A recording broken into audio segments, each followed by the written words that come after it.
Mendelian અનિયમિતતાની અંદર આજે આપણે વાત કરવાના છીએ દૈહિક પ્રચ્છન્ન જનીનોને કારણે ઉત્પન્ન થતી ખામીઓ વિશે, અને એની અંદર આપણે બે રોગની વાત કરવાના છે, ફિનાઇલ કીટોન્યુરિયા અને થેલેસેમિયા.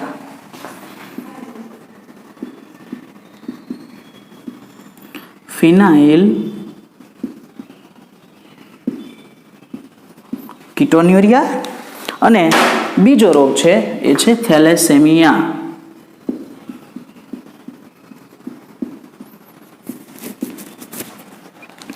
આ બંને રોગ જે છે એ દૈહિક રંગસૂત્ર પર આવેલા જનીનની ખામીને કારણે થતા હોય છે.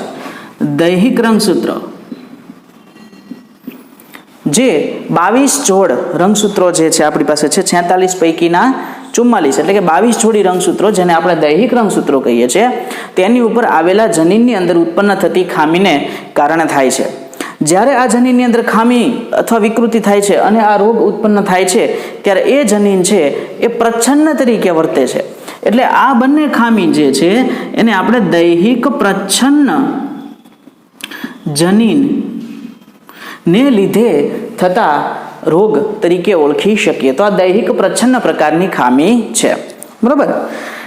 જ્યારે કોઈ પણ રોગ દૈહિક પ્રચ્છન્ન હોય ત્યારે દૈહિક રંગસૂત્રો જે છે એ સ્ત્રી અને પુરુષમાં સમાન પ્રકારે આવેલા છે. એટલે આ ખામી છે એ સ્ત્રીમાં અને પુરુષમાં સમાન પ્રમાણમાં જોવા મળે. બરોબર. અહીંયા સ્ત્રી પુરુષ સાથે કોઈ પણ પ્રકારનો ભેદભાવ છે નહીં, નો જેન્ડર બાયસ. દૈહિક રંગસૂત્રો જે છે એ બંનેમાં સમાન આવેલા છે. એની અંદર જ્યારે ખામી ઉત્પન્ન થાય છે ત્યારે સ્ત્રી પુરુષમાં આ રોગનું પ્રમાણ સમાન પ્રકારે જોવા મળે છે. 3 કેસ સંભવ છે કે કાં તો સ્ત્રી અથવા પુરુષ ની અંદર આવેલા જનીનની જોડી છે એ બંને જનીન સામાન્ય હોય. આપણે એવું રાખીએ, ઓટોઝોમલ ક્રોમોઝોમ્સ દૈહિક રંગસૂત્ર પર, એટલે એની માટે એ સંજ્ઞા ધરીએ. જો બંને પ્રભાવી હોય તો રોગ થતો નથી, એટલે કે વ્યક્તિ સામાન્ય હોય. જો એક પ્રભાવી અને એક પ્રચ્છન્ન, જો આ પ્રચ્છન્ન છે એ કેવું છે તો કે રોગકારક છે. બરોબર. તો જ્યારે આવી પરિસ્થિતિ હોય, એક પ્રભાવી ને એક પ્રચ્છન્ન હોય, અને પ્રચ્છન્ન છે એ આ રોગ માટે જવાબદાર છે, તો અહીંયા વ્યક્તિને રોગ થશે નહીં. કારણ કે પ્રભાવી હાજર છે, સામાન્ય જનીન હાજર છે કે જે સામાન્ય પ્રમાણમાં જે પ્રોટીન બનાવે છે અને એના કારણે સામાન્ય ક્રિયાવિધિ ચાલુ રહે છે. તો અહીંયા છે એ પ્રભાવી જનીનની હાજરીને કારણે આ રોગકારક પ્રચ્છન્ન જનીન વ્યક્ત થઈ શકતું નથી. એટલા માટે આ વ્યક્તિ રોગગ્રસ્ત નહીં હોય, પણ એ રોગ માટેનું જનીન ધરાવે છે. એટલે આપણે એને કેવી કહીએ છીએ? વાહક વ્યક્તિ કહીએ છીએ. વાહક તરીકે આપણે તેને ઓળખીએ. જ્યારે બંને જનીન પ્રચ્છન્ન સમયુગ્મી સ્થિતિમાં આવી જાય, એટલે કે બંને રંગસૂત્ર ઉપરના જનીન સ્મોલ a પ્રચ્છન્ન હોય, ત્યારે અને ત્યારે જ માત્ર વ્યક્તિ છે એ રોગગ્રસ્ત અથવા તો આપણી ભાષામાં અસરગ્રસ્ત બને. બરાબર. તો જ્યારે આ કન્ડિશન હોય ત્યારે જ આ રોગો છે એ થતા જોવા મળે છે. થેલેસેમિયાના કેસમાં થોડુંક અલગ છે, દૈહિક પ્રચ્છન્ન હોવા છતાં, એ આપણે જોશું. ફિનાઇલ કીટોન્યુરિયાની અંદર એક્ઝેક્ટ આ જ પોઝિશન જોવા મળે છે. બરાબર. શું થાય છે? તો પહેલા આપણે ફિનાઇલ કીટોન્યુરિયાની વાત કરીએ. ફિનાઇલ કીટોન્યુરિયા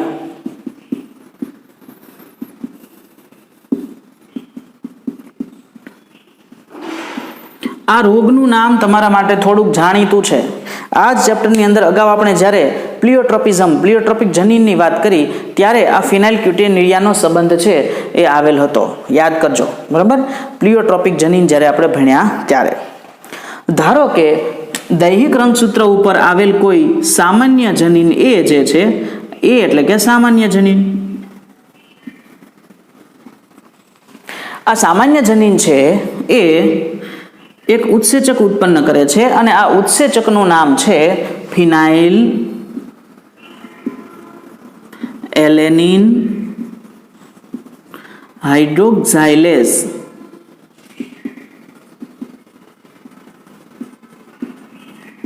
સામાન્ય જનીન એ સામાન્ય mRNA બનાવશે અને આ સામાન્ય mRNA ભાષાંતરિત થઈ અને સામાન્ય પ્રોટીન એટલે કે ઉત્સેચક ફિનાઇલ એલેનિન હાઇડ્રોક્સિલેઝ નામનો ઉત્સેચક બનાવે છે. બરાબર. આ ફિનાઇલ એલેનિન હાઇડ્રોક્સિલેઝ ઉત્સેચક શું કરે છે? તો એ એક પ્રક્રિયા કરે છે અને એ પ્રક્રિયા જે છે એ પ્રક્રિયાનું નામ છે કે એ ફિનાઇલ એલેનિનને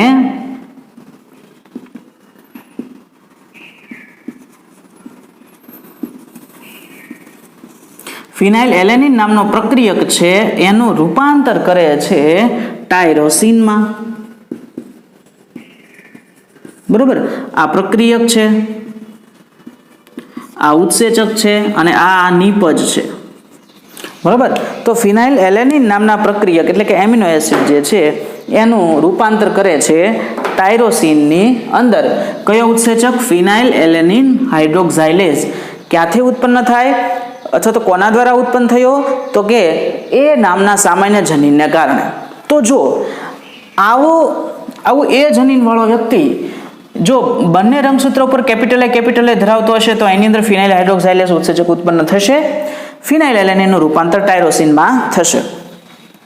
જો એની અંદર કેપિટલ એ સ્મોલ એ હાજર હશે એટલે એક સામાન્ય જનીન તો હાજર છે અને એ પ્રભાવી છે તો એ પોતાની અસર વ્યક્ત કરશે, ફિનાઇલ હાઇડ્રોક્સાઇલેઝ ઉત્સેચક ઉત્પન્ન કરશે અને અહીંયા પણ બહુ સારી રીતે ટાયરોસિનની અંદર રૂપાંતરણ થઈ શકશે. પણ જ્યારે પ્રચ્છન્ન જનીન સ્મોલ એ જનીન હાજર હોય ત્યારે શું થશે? તો કે આ સ્મોલ એ જનીન છે, આ સ્મોલ એ જનીન એટલે કે વિકૃત જનીન જેની અંદર કંઈક ફેરફાર થઈ ગયો છે આવા જનીન જે છે એ ફિનાઇલ એલેનિન હાઇડ્રોક્સાઇલેઝ ઉત્સેચક ઉત્પન્ન કરશે નહીં. આ ઉત્પન્ન ન કરે એટલા માટે ફિનાઇલ એલેનિનનું ટાયરોસિનમાં રૂપાંતર થશે નહીં અને એના કારણે શું થાય? તો કે ફિનાઇલ એલેનિન જે પ્રક્રિયક છે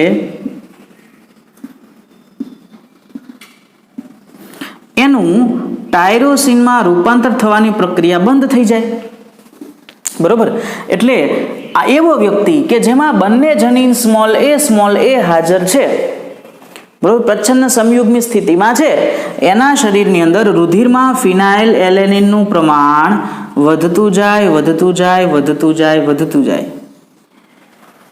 રુધિરમાં એનું પ્રમાણ વધે અને આ રુધિરમાં આ ફિનાઇલ એલેનિનનું પ્રમાણ વધે એટલે એના કારણે જે રોગગ્રસ્ત સ્થિતિ ઉત્પન્ન થાય એનું નામ છે ફિનાઇલ કીટોન્યુરિયા. બરાબર, સમજાઈ ગયું? હવે આ રોગના જે લક્ષણો છે એ કયા છે કે આ ફિનાઇલ એલેનિન એકઠું થવાને કારણે થાય શું? તો કે આ ફિનાઇલ એલેનિન વધારે પડતું એકઠું થાય એટલે એમાંથી ટાયરોસિન તો ન બન્યું પણ હવે એની જગ્યાએ બીજા બિનજરૂરી અથવા તો નુકસાનકારક પદાર્થોનું નિર્માણ થાય છે. કેવા? તો કે એ પદાર્થો કે જે શરીરમાં નુકસાનકારક સ્થિતિ પેદા કરે. ફિનાઇલ પાયરુવિક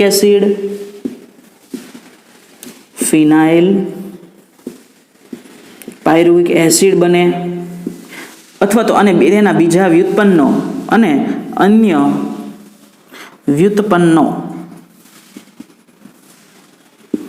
આ બધું ઉત્પન્ન થાય. ખરેખર ઉત્પન્ન શું થવું જોઈએ? ટાયરોસિન. એની જગ્યાએ અહીંયા ઉત્સેચક નથી, પ્રક્રિયા પૂરી ન થઈ એટલે ફિનાઇલ પાયરુવિક એસિડ અને અન્ય વ્યુત્પન્નોમાં રૂપાંતરિત થાય કે જે શરીર માટે હાનિકારક છે અને એનો એક્સેસ પ્રમાણમાં એ જે છે એ ત્યાગ છે એ મૂત્રપિંડ છે એનું શોષણ કરી શકતું નથી ફરીવાર. એટલે ટાયરોસિનની ઉણપને કારણે પણ ઘણા બધા રોગો થાય. બરોબર. અને અહીંયા શું થાય છે તો કે આ રોગ ઉત્પન્ન થયો ફિનાઇલ કીટોન્યુરિયા, એની અંદર મૂત્રમાં વધારે પડતું પ્રમાણ જોવા મળે. મૂત્રમાં ફિનાઇલ એલેનિનનું પ્રમાણ આપણે અહીંયા સંકેતમાં ફિનાઇલ એલેનિન એવી લખીએ. બરોબર, એનું પ્રમાણ વધારે જોવા મળે. ઉપરાંત એ વ્યક્તિ છે એની અંદર માનસિક મંદતા ઉત્પન્ન થાય. બરોબર, માનસિક વિકાસ છે એ પૂરેપૂરો થઈ શકતો નથી અને ઉપરાંત એની જે ત્વચા છે અને વાળ છે એના રંજક કણમાં ઘટાડો થાય. બરોબર, આટલી અસર છે એ ફિનાઇલ કીટોન્યુરિયામાં ઉત્પન્ન થાય છે. એટલા માટે આ જનીન છે એ દૈહિક પ્રચ્છન્ન જનીનની ખામીને કારણે ઉત્પન્ન થતો રોગ છે. ઉપરાંત આટલી એક જ જનીન જે છે સ્મોલ એ, એની અસર કેટલી બધી છે તો કે ફિનાઇલ કીટોન્યુરિયા રોગ ઉત્પન્ન થયો, મૂત્રમાં ફિનાઇલ એલેનિનનું પ્રમાણ વધારે જોવા મળ્યું, માનસિક મંદતા જોવા મળી, ત્વચા અને વાળના રંજક કણમાં ઘટાડો જોવા મળ્યો. એટલે આપણે એ રોગને પ્લિયોટ્રોપિક આ જનીનને પ્લિયોટ્રોપિક જનીન કહીએ છીએ, કારણ કે એની એક કરતાં વધારે અસરો છે, બરાબર. અત્યારે અહીંયા આપણે એ સંદર્ભમાં યાદ રાખવાનું છે કે દૈહિક પ્રચ્છન્ન જનીનની ખામીને કારણે ફિનાઇલકેટોન્યુરિયા રોગ જે છે એ થાય છે, બરાબર. હવે આપણે વાત કરીએ બીજો રોગ કે જે પણ દૈહિક પ્રચ્છન્ન જનીનની ખામીને કારણે થાય છે. રોગનું નામ છે થેલેસેમિયા. થેલેસેમિયાની વાત કરીએ. થેલેસેમિયા છે એની અંદર શું થાય છે? તો થેલેસેમિયાની અંદર પણ જે હિમોગ્લોબિન જે છે એની શૃંખલાઓ જે છે એ વિકૃત બને છે. આપણને ખ્યાલ છે કે હિમોગ્લોબિનમાં બે પ્રકારની શૃંખલા છે, આલ્ફા અને બીટા. તો જે પ્રકારની શૃંખલા વિકૃત બને એના આધારે થેલેસેમિયાના પણ પ્રકાર પડે છે, બરોબર. અહીંયા આપણે વાત કરીએ થેલેસેમિયાના બે પ્રકાર. એક તો આલ્ફા થેલેસેમિયા.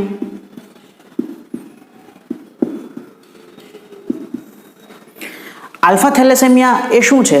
તો કે આપણને ખબર છે કે હિમોગ્લોબિનની આલ્ફા જે શૃંખલા છે એની અંદર વિકૃતિ થાય છે, અથવા તો એ જે ખરેખર એનું નેચરલ જે ફોર્મેશન હોવું જોઈએ એ ફોર્મેશન બનતું નથી. પ્રાકૃતિક રીતે એની જે ગોઠવણી એમિનો એસિડની હોય એ બનતી નથી. એટલે અહીંયા કોણ ખામીયુક્ત બને છે? આલ્ફા શૃંખલા.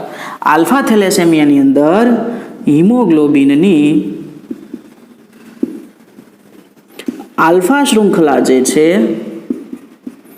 ખામીયુક્ત બને, અને એટલા માટે જ એનું નામ પાડવામાં આવ્યું છે આલ્ફા થેલેસેમિયા. હવે આલ્ફા થેલેસેમિયા, આલ્ફા શૃંખલા ખામીયુક્ત બને. આલ્ફા શૃંખલા એ શું છે? તો કે હિમોગ્લોબિનની પોલીપેપ્ટાઇડ પ્રોટીનની શૃંખલા છે. તો એનું નિર્માણ પણ કોઈને કોઈ ડીએનએ દ્વારા જ એનો સંકેત થતો હશે. તો એ કયા ડીએનએ દ્વારા સંકેત પામે છે અને ડીએનએ ક્યાં આવેલું છે? તો આલ્ફા શૃંખલાનું જે સંકેતન કરે છે એ ડીએનએનો ટુકડો એટલે કે જનીન એ રંગસૂત્ર નંબર 16 પર સ્થિત છે. રંગસૂત્ર નંબર 16 એની ઉપર જે જનીન આવેલું છે, જનીન અહીંયા બે પ્રકારના જનીન છે એ હોય છે. 16 નંબરનું રંગસૂત્ર છે એની પર બે જનીન આવેલા છે, HbA1 અને HbA2. આ બંને જનીનો જે છે, આ બંને જનીનો સંયુક્ત રીતે આલ્ફા શૃંખલા માટેનું સંકેતન કરે છે. હવે આ એક રંગસૂત્રની વાત થઈ. હવે રંગસૂત્રો કેવી રીતે આવેલા હોય? જોડીમાં આવેલા હોય, બરોબર. એટલે બે રંગસૂત્ર હોય. દાખલા તરીકે અહીંયા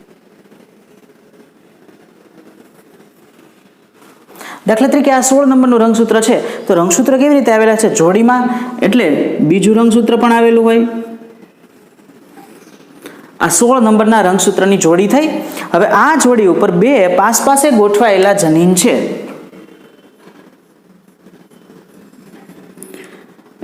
HbA1 એ અહીંયા સ્થિત છે, તો એના સમજાત રંગસૂત્ર પર પણ HbA1 જનીન આવેલું હોય, બરાબર. એ જ રીતે બીજું જે જનીન છે એ પણ એની નજીક જ ગોઠવાયેલું છે.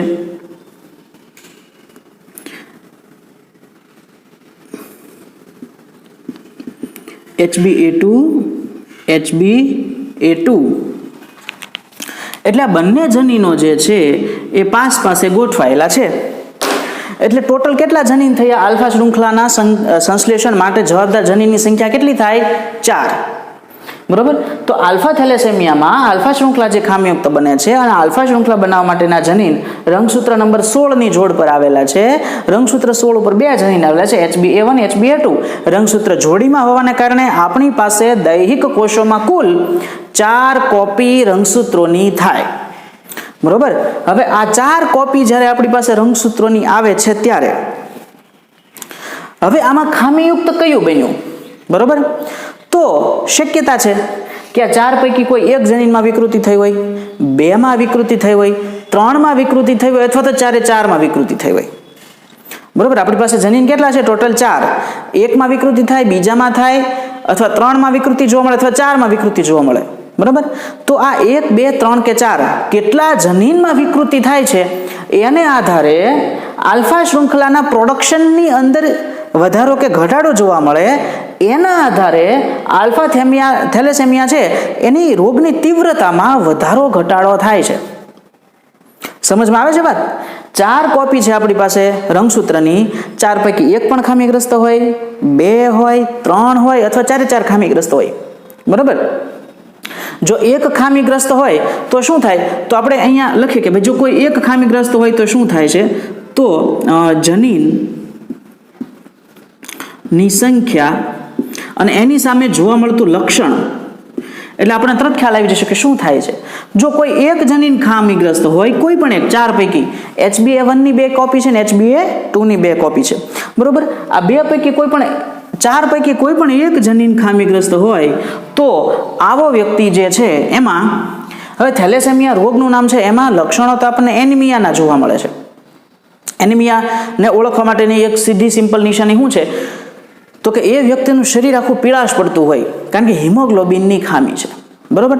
તો આવું ફિક્કું શરીર લાગે, એવું એક લક્ષણ. અત્યારે બીજું ઘણું છે, નબળાઈ હોય, થાક લાગે, ભારે કામ ન કરી શકે, શ્વાસ ચડે, બરોબર. અને ઘણીવાર સાંધાની અંદર અથવા સાંધાની અંદર દુખાવો થાય, એવા ઘણા બધા લક્ષણ છે. પણ અત્યારે અહીંયા શું છે, એક વાત યાદ રાખી લો કે એક જનીનની અંદર ખામી છે તો આવા વ્યક્તિમાં થેલેસેમિયાના કોઈ લક્ષણ જોવા મળે નહીં. એટલે આપણે અત્યારે લખીએ કે એનિમિયાના કોઈ લક્ષણ જોવા મળે નહીં, કારણ કે એનિમિયા જે છે એના તમામ લક્ષણો થેલેસેમિયામાં ઓલરેડી હાજર હોય. તો અહીંયા એનિમિયાનું કોઈ લક્ષણ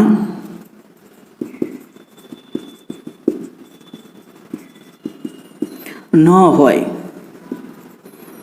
બરોબર.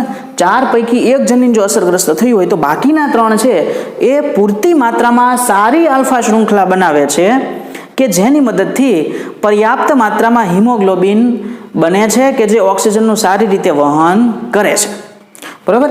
અને એના કારણે એનિમિયાના કોઈ લક્ષણ જોવા મળતા નથી.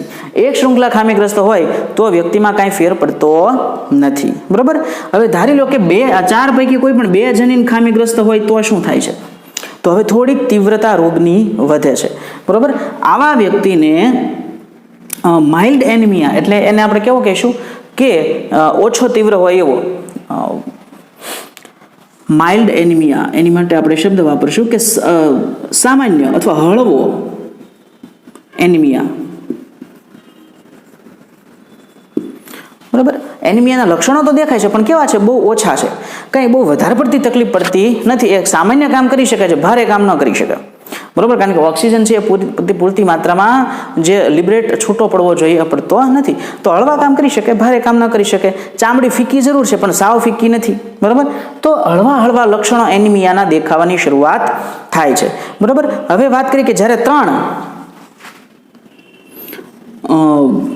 જનીનો ખામીગ્રસ્ત થઈ જાય, હવે સંખ્યા વધતી ગઈ, હવે માત્ર કાર્યરત 7 ચોકલું એક જ રહ્યું, 3 ખામીગ્રસ્ત બન્યા, તો અહીંયા ખામીગ્રસ્ત જનીનની સંખ્યા, તો 3 ખામીગ્રસ્ત બને ત્યારે શું થાય છે, તો અહીંયા તીવ્ર એનિમિયા હોય શકે, મધ્યમથી માંડી અને તીવ્ર એનિમિયા થઈ શકે, બરોબર. હવે એનિમિયાની ઇફેક્ટ છે એ બહુ વધતી જાય છે અને વ્યક્તિને ખરેખર સારવારની હવે પુષ્કળ પ્રમાણમાં જરૂર છે. એને બ્લડ ટ્રાન્સપ્લાન્ટ કરવું પડે ને ઘણી બધી એની સારવાર છે એ કરવી પડે, બરોબર. બહુ ઓછા કન્ડિશન એવા છે કે જેમાં 4 જનીન ખામીગ્રસ્ત થાય, એટલે કે એકય જનીન પ્રોપરલી ફંક્શન કરતું નથી, સારી રીતે કાર્ય કરતું નથી, એટલે કે આલ્ફા શૃંખલા સારી બનતી જ નથી, બધી જેટલી બને એ બધી ખામીયુક્ત બને છે, બરોબર. અને આવા વ્યક્તિને આલ્ફા થેલેસેમિયા મેજર કહેવાય, આલ્ફા થેલેસેમિયા મેજર તરીકે ઓળખવામાં આવે, બરોબર. અને આ મેજર એટલે કે જેમાં થેલેસેમિયા પૂર બહારમાં છે, બરોબર, બધા જ લક્ષણો એના તીવ્ર કન્ડિશનમાં હાજર છે, આવા વ્યક્તિ જે છે એ ગર્ભાવસ્થામાં જ એ શિશુનું મૃત્યુ થાય, એટલે ગર્ભાવસ્થા દરમિયાન એ મૃત્યુ થાય. જો શરૂઆતમાં ખબર પડી ગઈ હોય કે આલ્ફા થેલેસેમિયા છે ગર્ભની અંદર, થોડી ઘણી ટ્રીટમેન્ટ આપવામાં આવે તો એ બાળક જે છે એ જન્મ સુધી પહોંચે પણ ખરું, પણ એ લાંબુ જીવી શકતું નથી, બરાબર. એટલે ગર્ભાવસ્થા દરમિયાન સામાન્ય રીતે મિસકેરેજ છે એ થઈ જતું હોય, કારણ કે બાળકની અંદર પોતાના રક્તકણો જે છે એ બધા જ ખામીયુક્ત બને છે, બરાબર. તો અહીંયા શું થાય છે, 1 જનીન, 2 જનીન, 3 જનીન, 4 જનીન, જેમ જેમ જેમ જેમ ખામીયુક્ત જનીનની સંખ્યા વધતી જાય એમ રોગની તીવ્રતામાં પણ વધારો થતો જાય છે, એની અસરમાં વધારો થતો જાય છે. એટલા માટે થેલેસેમિયા છે એને કહેવામાં આવે છે માત્રાત્મક ગુણ ધરાવે છે. માત્રાત્મક ગુણધર્મ, બરોબર. સિકલ સેલ એનિમિયાથી એને અલગ પાડવામાં આવ્યો છે. શા માટે? સિકલ સેલ એનિમિયામાં એનિમિયાના લક્ષણો છે, પણ સિકલ સેલ એનિમિયામાં કેવું છે કે જ્યારે વ્યક્તિની અંદર બંને પ્રચ્છન્ન જનીન હાજર હશે ત્યારે એની અંદર રોગના લક્ષણો 100% દેખાશે, બરોબર. જ્યારે કેપિટલ એ સ્મોલ એ સ્થિતિ હાજર હશે ત્યારે રોગના લક્ષણો દેખાશે ને, એટલે કે એક પ્રભાવી ને એક પ્રચ્છન્ન હશે ત્યારે રોગના લક્ષણો 0%, અહીંયા 0%. તો સિકલ સેલ એનિમિયામાં બે જ કન્ડિશન છે, કાં તો રોગ હોય કાં તો રોગ ન હોય. એટલે સિકલ સેલ એનિમિયાને ગુણાત્મક રોગ કહેવામાં આવે છે. યાદ રાખજો, ગુણાત્મક છે અથવા તો નથી. રોગ છે તો છે અને નથી તો નથી, એ ગુણાત્મક. પણ થેલેસેમિયાના કેસમાં કેવું છે? થેલેસેમિયાના કેસમાં સામાન્ય હોય તો રોગ હોય નહીં. જનીન જો પ્રચ્છન્ન હાજર હોય તો એક હાજર હોય તોય લક્ષણો નથી, પછી બે ખામીયુક્ત બને તો કે ભાઈ થોડોક હળવો એનિમિયા છે, 3 હોય તો કે મધ્યસ્થી માંડીને તીવ્ર એનિમિયા છે, 4 હોય તો કે ભાઈ ગર્ભાવસ્થા દરમિયાન મૃત્યુ થઈ જાય એટલો પ્રબળ એનિમિયા થેલેસેમિયા છે.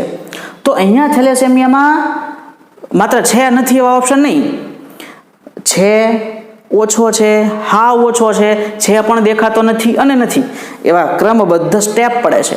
એટલે અહીંયા ખામીગ્રસ્ત જનીનની માત્રા જે છે એ ખરેખર થેલેસેમિયાના લક્ષણો પ્રદર્શિત કરે છે. 0 લક્ષણ એટલે કે એક કઈ ખામીગ્રસ્ત ન હોય એટલે કે આ સ્થિતિ બધા સામાન્ય, તો થેલેસેમિયા સંભાવના નથી, બરાબર. 1 હોય તો નથી લક્ષણ, આની જે વાત તે. પણ 2 હોય તો કે હળવો, એનાથી વધારે, એનાથી વધારે. તો અહીંયા જેમ જેમ જનીનની ખામીગ્રસ્ત જનીનની માત્રા વધે એમ રોગની સિવિયરિટી તીવ્રતા વધતી જાય, એટલા માટે એને કહેવાય માત્રાત્મક ગુણધર્મ. અહીંયા માત્ર છે નથીનો ઓપ્શન નથી, પણ સાથે સાથે બીજા ઓપ્શન છે કે હળવો હોય, મધ્યમય હોય છતાં ન દેખાતો હોય. અહીંયા સિકલ સેલ એનિમિયામાં કેવું છે કે કાં તો હોય ને કાં તો ન હોય, બે જ કન્ડિશન. તો એને કહેવાય ગુણાત્મક પ્રકારનું, બરોબર, એને કહેવાય ગુણાત્મક સ્થિતિ. અને અહીંયા કેવી છે? આનું લક્ષણ છે માત્રાત્મક પ્રકારનું લક્ષણ કહેવામાં આવે છે. ક્લિયર? તો આ થઈ આલ્ફા થેલેસેમિયાની વાત. પહેલી કન્ડિશન કે આલ્ફા થેલેસેમિયા કે હિમોગ્લોબિનની આલ્ફા શૃંખલા ખામીયુક્ત બને તો. કન્ડિશન નંબર 2, બરોબર. બીજી કન્ડિશન કઈ છે? તો કે બીટા થેલેસેમિયા. બીટા થેલેસેમિયા થેલેસેમિયાને આપણે અહીંયા દર્શાવીએ તો બીટા થેલેસેમિયા ક્યારે થાય? તો હવે તો તમે તરત કહી દેશો. બીટા થેલેસેમિયા ક્યારે થાય? તો કે જો હિમોગ્લોબિનની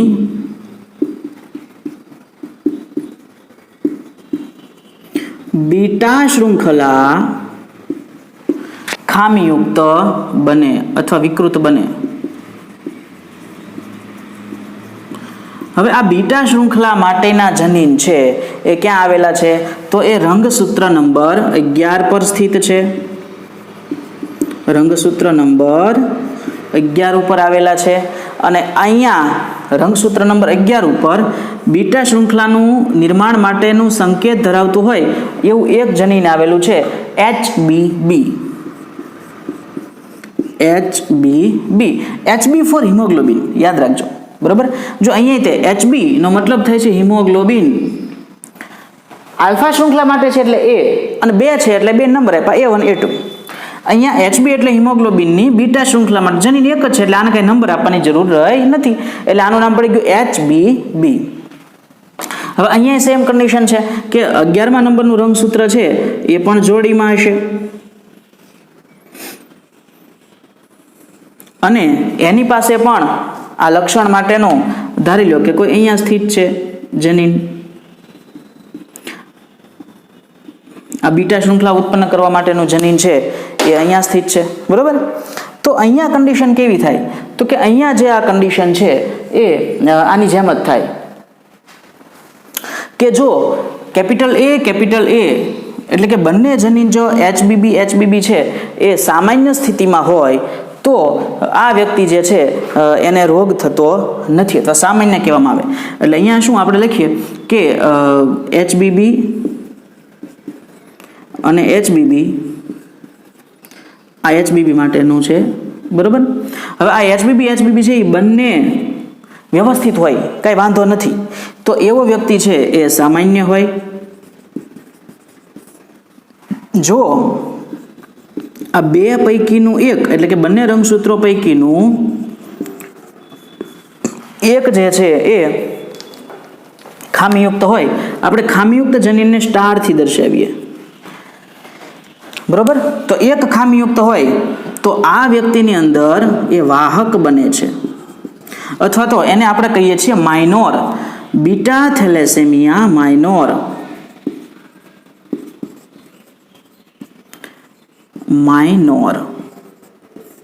એ વાહક હોય છે, એમાં રોગના લક્ષણ દેખાતા નથી, આ સેમ કન્ડિશનની જેમ એ વાહક છે, બરાબર. અહીંયા આ એક આપણી પાસે ખામીગ્રસ્ત જનીન હાજર છે, એટલે આ વ્યક્તિ માઇનોર છે, એની અંદર લક્ષણ ન દેખાય, પણ એ પોતાની આગામી પેઢીને એ પાસ કરી શકે, બરાબર.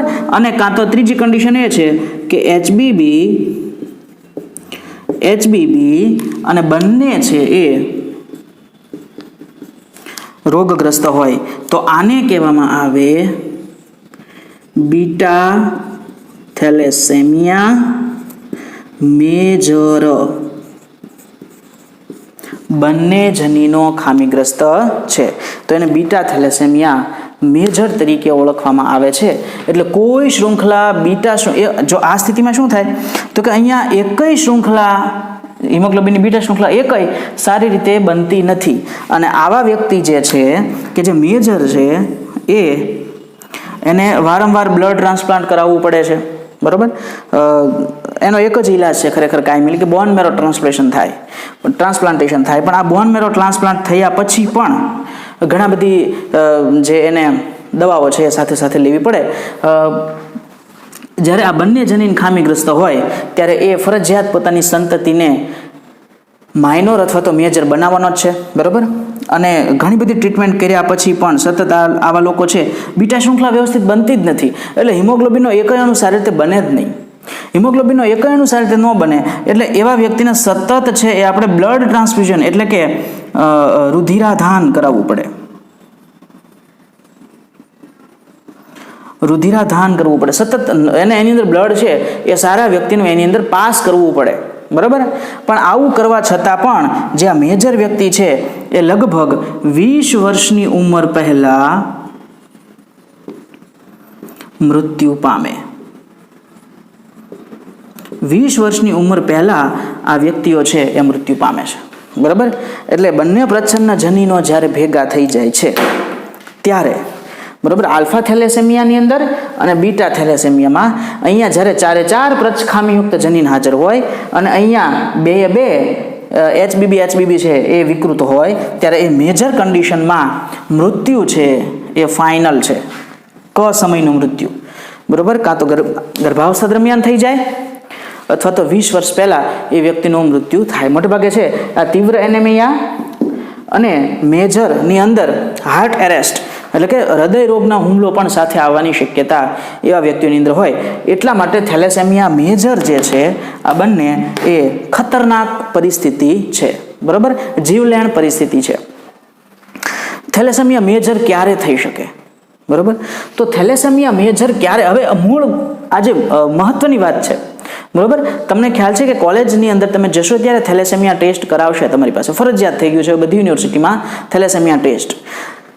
વ્યક્તિઓ કાં તો થેલેસેમિયા માટે સામાન્ય હોય એટલે કે થેલેસેમિયા નથી, અથવા તો એ થેલેસેમિયાની વાહક હોય, આવું બનશે કોલેજમાં.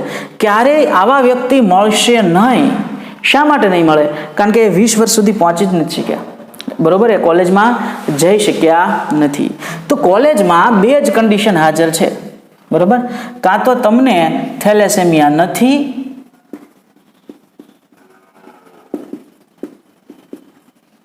અથવા તો તમે થેલેસેમિયાના વાહક છો.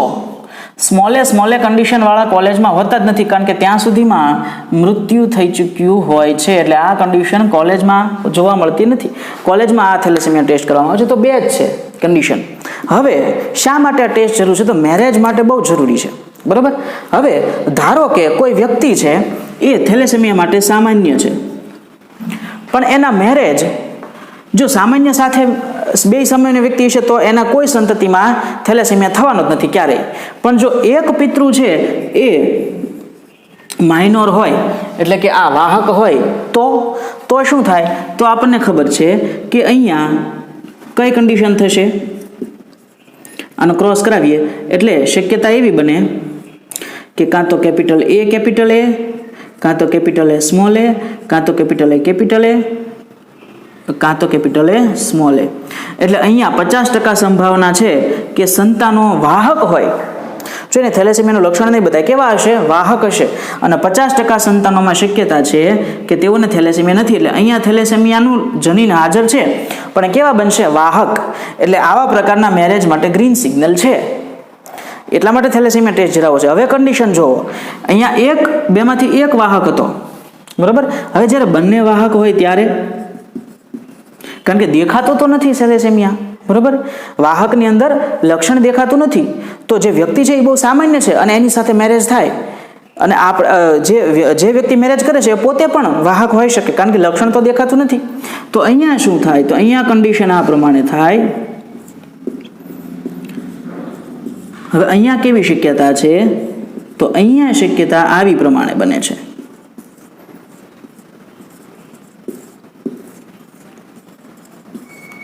બરાબર. અહીંયા જો બંને વ્યક્તિ વાહક હોય, મેરેજ જે બે વચ્ચેની થાય છે એ બંને થેલેસેમિયા માટેના વાહક હોય, ત્યારે 25% સંભાવના છે કે એના બાળકોની અંદર થેલેસેમિયાનું જનીન એ ન પાસ કરે. 50% સંભાવના છે કે તેના સંતાનો છે એ વાહક બને, પણ 25% સંભાવના એ છે કે આ બાળકો છે એ થેલેસેમિયા મેજર બને. અને આ જીવલેણ પરિસ્થિતિ છે. કોઈ વ્યક્તિ એવું ન વિચારે અથવા કોઈ વ્યક્તિ એવું નહીં ચાહે કે એની નજર સામે એનું બાળક છે એ મૃત્યુ પામે, બરાબર. એની નજર સામે એના બાળકનું મૃત્યુ થાય એવું તો કોઈ નહીં વિચારે ને, બરાબર. એટલા માટે થેલેસેમિયા માઇનોર જ્યારે બે વ્યક્તિ હોય ત્યારે એના બાળકોમાં 25% સંભાવના છે કે એના બાળકો મૃત્યુ પામશે. બાકીના 75% માંથી 25% છે એ જ નોર્મલ હોવાના, બીજા 50% છે એ વાહક હોવાના, બરાબર. એટલે આ સંભાવના છે એ છે કે જ્યારે થેલેસેમિયા માઇનોરના મેરેજ થાય ત્યારે 25% બાળકો મૃત્યુ પામે. એટલા માટે કોલેજ કાળમાં ટેસ્ટ કરવામાં આવે છે કે વ્યક્તિને ખબર પડી જાય કે પોતે વાહક છે કે સામાન્ય છે. કોલેજ કાળમાં આ બે જ કન્ડિશન શક્ય છે, બરાબર. કાં તો એ વ્યક્તિમાં થેલેસેમિયા ન હોય તો ચિંતા કરવાની જરૂર નથી, ગમે એને મેરેજ કરી લ્યો. તમે જો વાહક છો તો ચિંતા કરો કે સામેની વ્યક્તિ પણ વાહક હોય નહીં, બરાબર. અને આવા લગ્નો જે છે એ જો એરેન્જ મેરેજ હોય તો નિવારવા જોઈએ. લવ મેરેજ હોય તો પછી આની આગળ ટ્રીટમેન્ટ જે આવતી હોય છે, અથવા ગર્ભાવસ્થામાં જ પરીક્ષણ કરાવીને જાણી શકાય કે આવનાર બાળક છે એ મેજર છે. જો મેજર હોય તો એ મિસકેરેજ એની માટેનો શ્રેષ્ઠ ઉપાય છે. બાળકને આપણી નજર સામે મરતું જોવું એની કરતાં બેટર છે કે ગર્ભાવસ્થા દરમિયાન જ મૃત્યુ પામે, બરાબર. તો આ થેલેસેમિયા જે છે એ હાલના સમયે ખૂબ જ જરૂરી એવું ટેસ્ટિંગ છે. તો આ વાત થઈ દૈહિક પ્રચ્છન્ન જનીનોની વિશે, બરાબર. કદાચ હવે તમને બધું ક્લિયર થયું હોય છે.